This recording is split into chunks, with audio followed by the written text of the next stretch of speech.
కన్యరాశి వారికి నూతన తెలుగు ఉగాది పండుగ దగ్గర నుంచి ఎలా ఉండబోతుందో ఈ వీడియోలో సవివరంగా సంపూర్ణంగా తెలుసుకుందాం.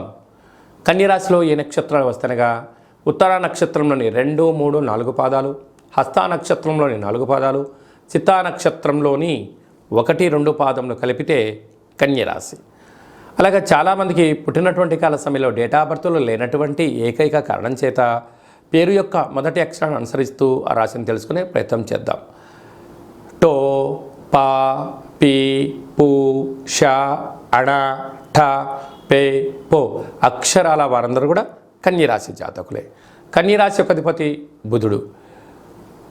9వ తారీఖు నుండి 15వ తారీఖు వరకు పుట్టినటువంటి వారందరికీ కన్యరాశి జాతకులకు ముందస్తుగా జన్మదిన శుభాకాంక్షలు. గతంలో వివాహం చేసుకున్న వారికి వివాహ వార్షికోత్సవ శుభాకాంక్షలు. అలాగనే కన్యరాశిలోని కేతువు 6వ స్థానంలో కుజశని సంచార స్థితి, 7వ స్థానంలో రవి శుక్ర రాహు సంచార స్థితి, అష్టమంలో బుధుడు గురు సంచార స్థితిలో ఉన్నప్పుడు ఈ తెలుగు ఉగాది పండగ దగ్గర నుంచి బుద్ధిబలం చేత, జ్ఞానబలం చేత స్థిరాస్తులు, చరాస్తులు వీరి సొంతమైపోతాయి. గతంలో ఇచ్చిన డబ్బులు తిరిగి రావడం, మీరు అనుకున్న విజయాన్ని సాధించడం, మీ యొక్క అభివృద్ధి, పిల్లల యొక్క చదువులు, విదేశాలకు అలాగే పారిశ్రామికవేత్తలుగా ఎదగడంలో మీకు మంచి కాళము ఉందని చెప్పి గమనించాలి.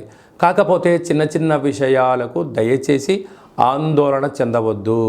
మీ జన్మ నక్షత్రం రోజున పూర్ణిమ, అమావాస్య తిథులు ఎందున జల, వాయు, దూర ప్రయాణాలు, ముఖ్యమైన సభలు, సమావేశాలు వాయిదా వేసుకుని మొత్తంగా భావించగలగాలి.